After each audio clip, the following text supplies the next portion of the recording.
Hey everybody, and welcome to the final video post of the semester. I don't know about you, but I'm super happy that we have gotten here, and I wanted to just thank you all for being such a good group this semester, and being able for me to take away so much learning from each and every one of you throughout your discussion boards and your video posts. I will also be taking with me strategies and different perspectives on how to use the information that we learned throughout the semester into the classroom.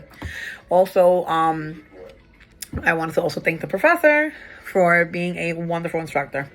And without further ado, here we go.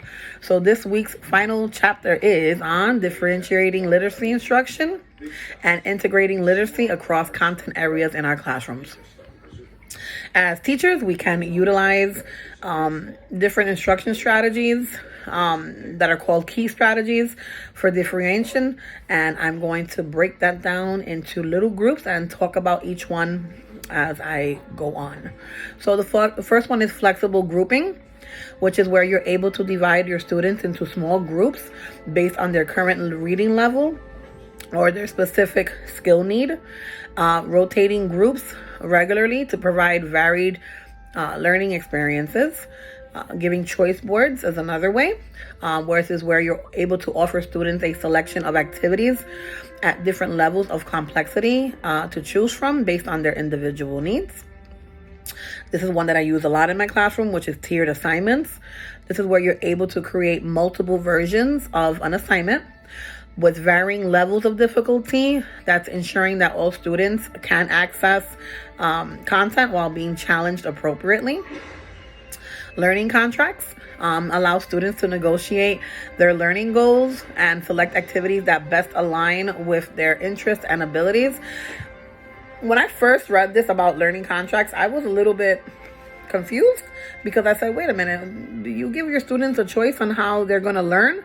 But then as I read more into it, it made more sense and it clicked that not every crayon in the box is the same color. And that is something that I carry with me, and I need to also remember that not one individual is the same. So what I would do is, for example, the children that I have in my classroom have a lot of behaviors and are also very low functioning.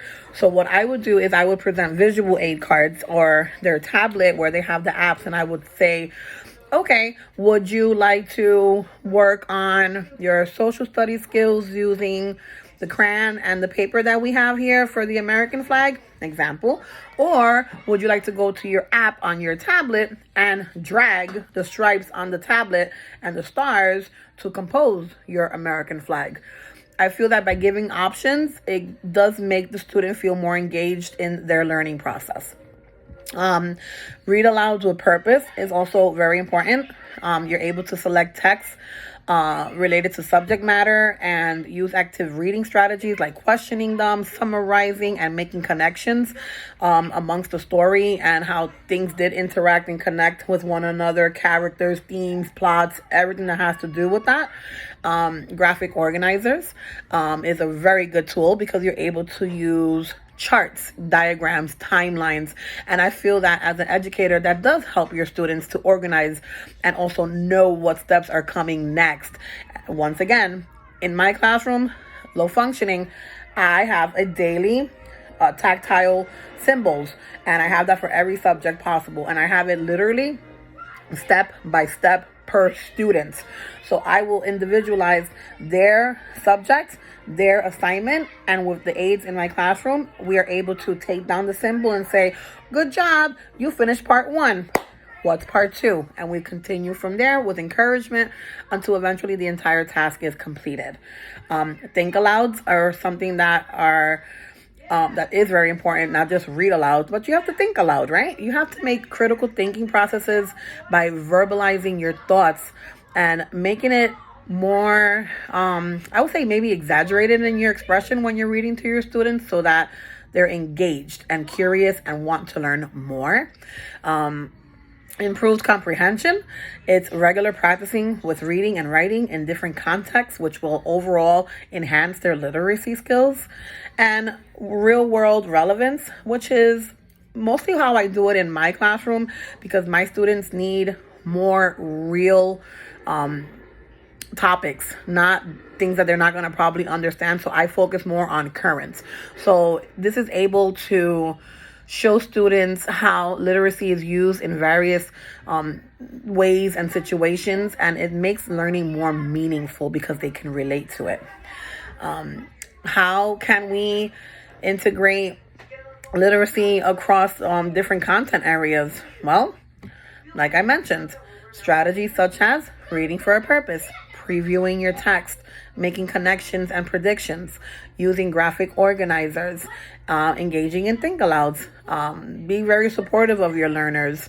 Another way is having like a mini library of books in your classroom that you can organize from different genres and reading levels, and let them pick a book that calls their attention. And then sometimes you could buddy them up and encourage them to read to each other. Or if they're not at a reading level yet, let them look at the picture in the book and make their own story amongst each other. You'll be amazed how far the imagination can go, especially in young children.